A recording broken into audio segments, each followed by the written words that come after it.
in India, generally there's a concept of on-campus placements or on-campus jobs where companies visit your campus. So how's the case in US? Is it like on campus or there is no concept like that? Yeah, so here there is no concept of on-campus placements. Here, what they have is a 2 or 3 day job fair.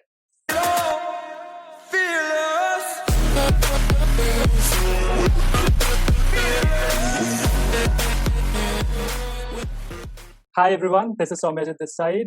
Welcome back to another video in my channel. In today's video, we will be discussing everything there is to know about doing masters or PhD from United States. We have a very special guest with us. We have Anna here, and I will let Anna to introduce herself. Hi guys, this is Anna Shekhawat. I am currently a Master's in Computer Science student at Texas A&M University. I started here in fall 2019 and I'm going to be starting soon with my final semester. And before joining here, I worked as a software engineer at Arcesium, where Soumyajit was my colleague and a good friend. And before that, I was doing Bachelors in Electrical and Electronics Engineering at BITS Pilani Hyderabad campus, where I graduated from in 2017. So guys, as you would be knowing, I had posted a YouTube poll a few days back, as well as a LinkedIn post regarding this very podcast around doing masters from your US universities. And I had received a ton of questions around the same, and we will be taking those questions and hopefully, we will be clearing all your doubts that you might have through this podcast. So let's get started. So the first question that probably everyone will have in their mind, and many of them have also asked, is that how long in advance should we know that we want to do MS when we are in our college and we want to take that decision? So how long in advance should we do that? That's a really good question, Soumyajit, and I think a very important one. I think you should know about 2 years in advance of when you want to start your program. Let's say, for example, you want to join a university in fall 2022. So the program will start in August 2022, and you'll submit your applications around November 2021 or December 2021, and that's like 7 to 9 months before the program actually starts. So all of your preparation regarding your application should be finished by November 2021. For that, you have to start about a year before November 2021. That's because you want certain things to be ready with you, like your GRE score, TOEFL score. You should have your university's list, which takes a lot of time to finish because you have to do research on the universities to prepare your final list. You also need to have all of your LORs, which are letters of recommendation, ready to go. You should also have your SOP ready by then, and all of these things take a lot of time. Okay, so now if we have, let's say, decided 2 years in advance that we want to do MS, now, according to you, what should be our first steps after we have decided? Right. So first step is to start preparing for GRE, because that is something you have to do.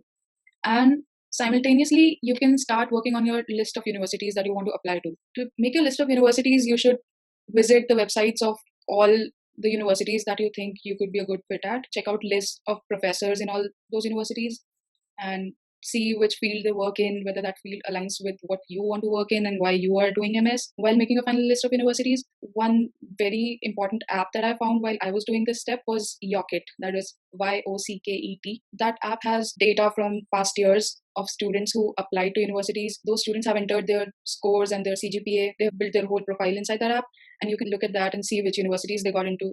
So these are students who actually entered all this data by themselves. They entered where they applied and where they got admissions from. So looking at that, you can then compare their profiles with your profile and see if what are the chances of you getting an admission from that university, right? So this way, then you can make a list of about 2-3 ambitious universities that you have a slim chance of getting into, but you really like to go there. And you can make a list of 2-3 moderate universities that you have a good chance of getting into, and 2-3 safe universities that you have a very good chance of getting into. So this should be like your final list, and this is the first step of after you decide you want to do a master's. Now that you mentioned the first steps that we have to start with the GRE preparation, probably you can also tell us the entire process that maybe you went through. Yeah, GRE preparation is definitely a very important and the most time-consuming step. GRE tests your English and math. Those are the only 2 subjects in the test. And math is pretty much basic. It doesn't ask you anything above your 12th class level. So preparing it doesn't take a lot of time. What I did was I did math towards the end of my preparation, and I mostly focused on preparing English most of the time. In GRE English, they include a lot of words that we do not generally use in our normal communication because we're not native speakers, right? So we're not used to some of the less used words. Generally, it is said that there are about 1,000 to 1,200 high frequency words that you should just learn And that's what I did. And I used Makush's Words app. It was very helpful for me. So I really recommend that. GRE preparation typically takes a few months because generally people have other commitments while preparing for GRE. They are either in their college doing their coursework or they are working. So you don't have a lot of time to devote to it and it'll take a few months. And if you just only prepare GRE and you don't have any other work, then maybe you can do it in 1 to 2 months, the whole GRE preparation. But either way, you should be safe and give a few months to this preparation. And also there are some books on GRE. I actually referred to 2 books. I referred to one for math preparation right towards the end as my test was coming up. And I used another book for practicing some actual English problems because up until that point I had only learned words, but I hadn't practiced it in context of what's asked in test. So that book gives you mock tests which you can do to practice, and that was also very helpful. You mentioned about some of the books that you used while preparing for GREs. Can you probably quickly tell the name of the books for our viewers? I had read the official book by ETS. ETS are the people who prepare the test. So they have also the series of books. So you can pick any of them. I think it's called Official Guide to the GRE Test. So I have also heard that we have to take another English specific test, probably TOEFL, for being considered in the master's program as well. Can you probably shed some light about the preparation for that, or do we even need extra preparations for that apart from what we are preparing for GREs? You generally do not need extra preparation for that. And yes, that's a compulsory course for most of the universities. So this test has 4 sections: reading, writing, listening, and speaking. You actually have to do all of that there, not with a real person, but with a computer program. And it tests basic English. It's not as tough as GRE, and it doesn't have as difficult words as GRE has. So it doesn't require a lot of preparation generally. But since you'll be preparing for GRE for a long time, you'll already have some preparation already done, even for the English language. So preparing for GRE also prepares you for TOEFL is what I'm saying. So how does universities consider the TOEFL score? Is it just like a basic criteria that you have to fulfill, or cutoff that you have to cross, or does it also have an impact on your application? No, better TOEFL score does not mean you have an advantage in your application. TOEFL score is just like a cutoff that you have to cross. Some universities mention that cutoff on their website. Most universities don't. But I think out of 120, if you get above 100, it's a good cutoff generally. That's widely believed. So now, while deciding whether or not to do MS, probably one of the major driving criteria for many of the students and working professionals out there is how much value does an MS degree from US or from any other country actually adds to the career of an individual. So people decide to go for MS for, I think, 2 broad reasons. One is that they want to work in industry after their master's degree. One is that they want to try research or move into research after they're done with master's. And so MS helps in both the cases. Let's try industry first. So you can easily change a field if you want to after doing an MS. Let's say you wanted to go into a more specific field, which you were not able to because you had a bachelor's degree and you just took whichever job you got first. During an MS, you can gather experience in a particular field by taking more courses and then apply for those jobs, and they'll actually consider you since you have a master's degree, a graduate degree in that field. So that's one thing. Another very major thing is that you can then get a job in the US, which is important for many reasons for people. When you're working in the US, you have the chance of working at a headquarters possibly. And whenever a company takes new projects, they usually go through first in the headquarters. And those are the people who get to work on them first. So you'll get more exposure to the upcoming things. And the easiest way to work in the US is by studying in the US, because if you've not studied here, it's really hard to directly apply for a job and find it, or even get a visa approved if you've got a job. You can directly go to research roles also after a master's, although it is not very common. You'll have to build a good research profile during your master's, and you don't have a lot of time. The best way to enter research jobs is through a PhD. And before doing a PhD, you can opt for master's if you're not sure that you can get a very good university right after bachelor's as a PhD, because PhD has fewer seats.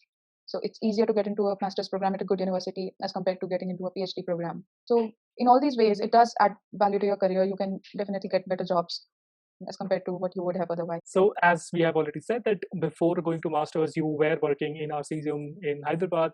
So like, was it difficult for you to leave job and the financial independence that comes with it and take the plunge and go to masters? Definitely. I mean, the prospect of going for masters was exciting, but still leaving your job, your earnings, that's definitely difficult. Because it's not just that you won't be earning for the next 2 years, it is that you'll be exhausting what you've saved until now, and you'll have to start from the beginning. But you have to look at the positive side of it, which is that after you're done with your master's, you'll probably get a good job.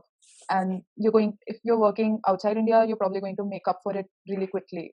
So overall, in the long run, it will be a good decision. So even with the positive mindset, there might be some risks as well that are associated with doing MS. Yes, definitely. It's not a foolproof thing. Things might not go as planned.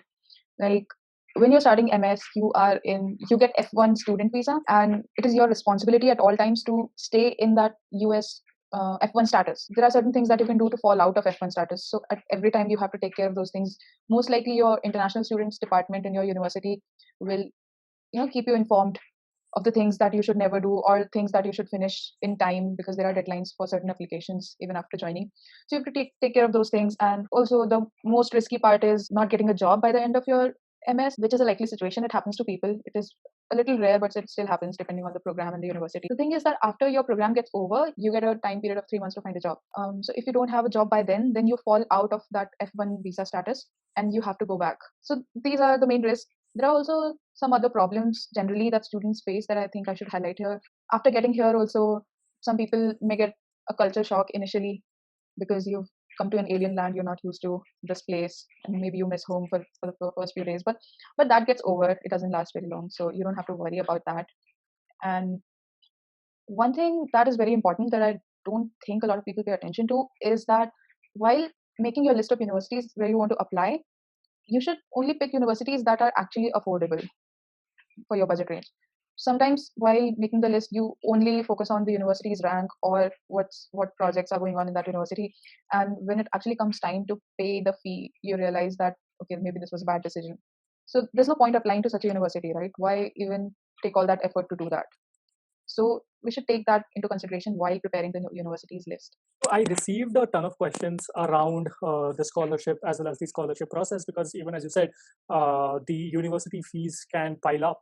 So like, do you have any idea around scholarships, whether they are given to master students, and what is the process around it?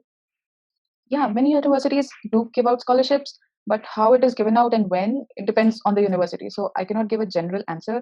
I have seen students getting scholarships even before they join a university. In my university, it is like I came here and I studied for a semester, I got a GPA, and after that, it was decided whether I would get a scholarship based on that GPA. I have got a ton of queries around this particular question. Is how likely are you to get a teaching assistant job or a research assistant job in the universities? As a master's student, it's not very likely that you're going to get it. So you have a chance. Mostly PhD students are preferred for these jobs. So once all those students have got these jobs, then master's students end up getting the remaining of these. You should not assume that you're going to get it. You should still keep your bases covered. You should also research other jobs that are in your department or that the university offers. Like in my university, my department offers grader jobs. There are 1 or 2 graders for each course. You can get those jobs. They also pay you well. They'll cover all your living expenses. And you can get other jobs, like you can get jobs with some other department or some other college at your university, or some store at your university, some developer job for some department. When you say that as a student in the student F1 visa that you are going there, is there any such restrictions around what kind of jobs a particular student can take up? What happens here is that you can only work on campus. You cannot take work with someone else that is not affiliated with your university. You can do that, but then it will come under your CPT work authorization. You have to get that special work authorization from your International Student Services office. So that's one restriction. Another one is that you cannot work at your job for more than 20 hours a week. You can work for less, but not more than that. According to you, what makes an application good? So your application is made up of a lot of components, and all of them have to work well and work together to make up your application. So the most important thing I think is CGPA. If you have a good CGPA, you have good chances of getting into a good university. And LORs are also very important, which are your letters of recommendation. If you get a good recommendation, these foreign universities place a lot of emphasis on that, and you have a good shot then. Your experiences also play a role. Your project experience in college or your work experience, they'll also make up your profile. And your SOP is also very important. You have to spend some time writing your SOP because they take it very seriously. And it is something where you can write whatever you want. It's not something like a record that you have. So you can make it really good by working on it. And GRE score is also a factor. it's more like a cutoff generally, and your bachelor's university's reputation can also play a role. I've seen that happen in many cases. If you have additional experience like a research paper, then you have added advantage in your application, definitely. So when you talk about research papers, like are research papers or having research papers like mandatory? And one more thing around that is like, do we also require some sort of patent or research patent? No, these things are not expected from a bachelor student, because as bachelor student, they know you wouldn't have done a good level of research. So most students don't have any papers, and that's completely fine. Very few have, and they'll have its advantages. But you shouldn't worry at all. You can apply to any university without any research papers on your application or patents. So you talked about having a good GPA in your bachelor's program. So like, is it really that important? It is mostly important. It will only be in very rare cases where you don't have a GPA, but your other parts of your application are good, so you can get into a good university. But that's not common. They'll not select you if you don't have a good GPA. I'm talking about the top universities. Um, but you can still get an admission if you don't have a very good GPA. You should not feel disheartened. You can change the range of the rank of universities you're looking at. While describing a perfect application, you talked about how SOPs are important. So probably, can you also tell us like how important actually the SOP is, and like any pointers about how to write a good SOP? Yeah, so SOPs are considered very important. So this is like the place where you get to really make a difference as compared to other candidates, because you can tell your story there. You can write whatever you couldn't write on your resume, and it doesn't necessarily have to be all praises about yourself. You can talk about your, where you didn't do well in your career and what you learned from it. So it's your whole story and your experience that you write in there, and you can you should not try to mention what's already written on your resume. Have something else around it as well. Say that, okay, I worked on this project, then this is what I learned from it, and this further inspired me to try that something else. It should also include why you are interested in that university. And your SOP should also have what you are looking from the master's program and what you'd like to do after it. Very clearly state whether you want to work in the industry or go into research or work in academia, whatever it is. And one important thing to note is that you should start writing your SOP a few months in advance, because SOP really takes a lot of weeks to finish up. First of all, you'll have to sit and write a first draft, and that itself will take a few days, and then you'll improve on that draft multiple times, because SOP is a very important document and you want to get it reviewed by multiple people who know you personally or people who know you professionally. You want it to be reviewed by both those kinds of people, and they also would like to take their own time to review and then get back to you, and then you'll make some changes and then you send it to them again with those changes. So it's a long process, and you should really give it time and effort to get it finished. The other thing that I wanted to ask around that is regarding the letter of recommendations. So, how many LORs are generally preferred by universities, and what different kinds of LORs are actually required for applying? Yeah, most universities, I think, ask for 3 LORs. That's what happened when I was applying. Some universities are okay with 2 LORs also, but either way, you should prepare for 3 LORs at least. And if all three of them are from professors, it is mostly accepted by everyone. Some universities will impose restrictions like at least 2 of them have to be from professors, or at least one has to be from a professor. So you should check university specific guideline to the university to which you're applying. Mm. And if you have some work experience, like 1 or 2 years of work experience, then it makes sense for you to have one manager's LOR, since you've spent some time with them recently. So LORs will usually talk about how you are as a person to work with, how dedicated you are, and all that stuff. But I think it should also have a few of your weaknesses, because otherwise it doesn't look very honest. So, one more thing that just came to my mind is, does your 10th and 12th marks matter while applying to these universities? No, I've never seen them ask for your 10th or 12th marks, or those marks mattering. I don't think they matter. Now, another question that I have been asked quite a lot is, how are the interviews in US? Like, are they similar to what you have faced in India, or are there any differences there? The interviews in both the places are similar. Lead code questions are asked in India as well as in the US, mostly for software engineer jobs.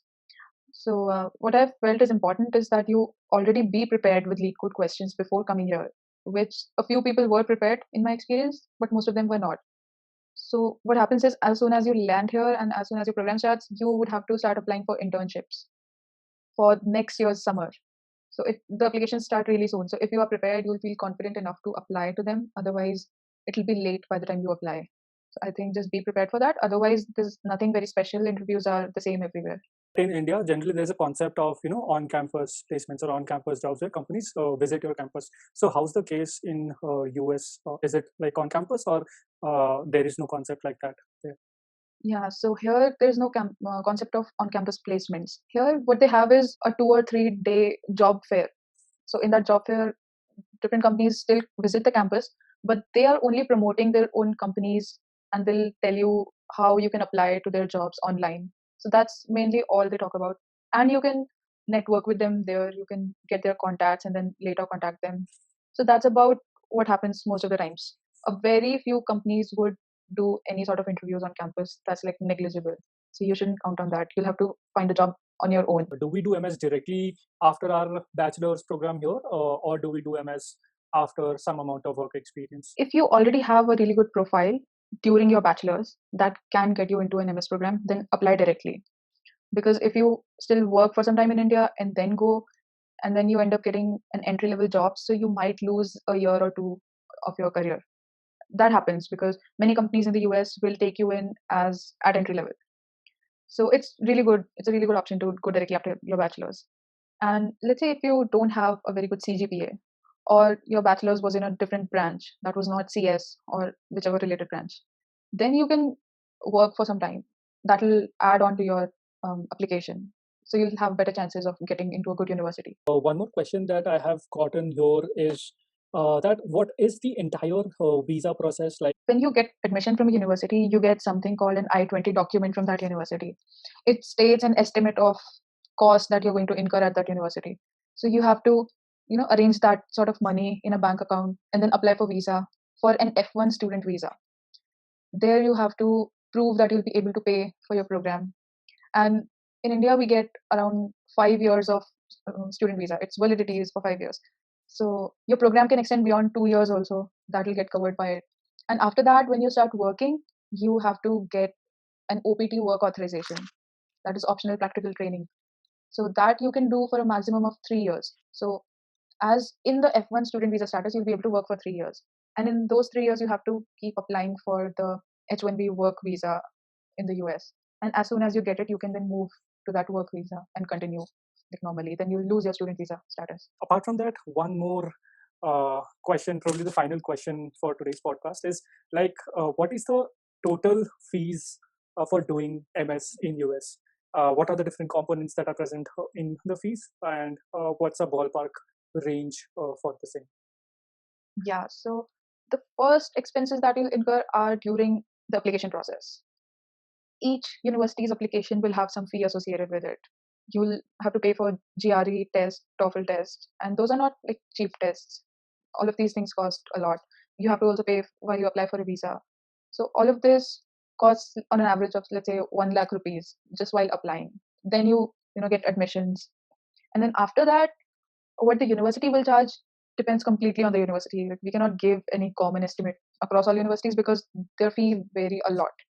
It can range anywhere from like 45 to 50,000 to even above 100,000 US dollars.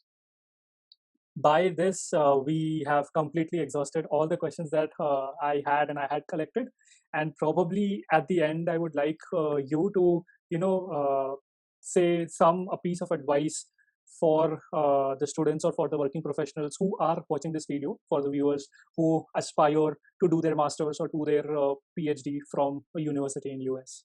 Mm-hmm. I would say that when you are making the decision of going for masters, really know your reason why you want to do it. Really think about it, because sometimes people just do it by watching others who are doing it as well, so they think this is the way to go. But no, you should really decide what's good for your life. It also depends on your personal preferences, on your plans, your family's plans. So think about it really well. And you should also plan your expenses for the entire 2 years. You should know where you're going to get your money from. You should not take a huge risk by going to some university for which you have to pay all the tuition fee by loans. Really think it out. And after coming here, be very serious about your studies, because you have already worked very hard for coming here, and this is like the final step before you go into industry or whatever the next big step is.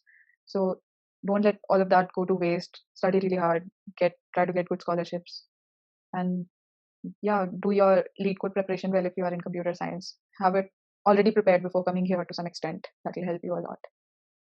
Yeah, I think that would be it. Thank you so much, Soumyajit, for asking such insightful questions. I think that was a really exhaustive list, and you're doing a really good help for these students and working professionals watching you. I really admire that. Thank you. It was so nice of you to say these things, but actually you are the star here, so it's awesome to have you here and answer all these questions. And definitely I enjoyed a lot recording the entire thing, and it was great that you were able to come and explain all the doubts that some that I had and some my subscribers, my viewers had. So it's very I'm extremely grateful that you did that, and it's extremely good. Thank you. It's my pleasure being here. Thank you. Thank you.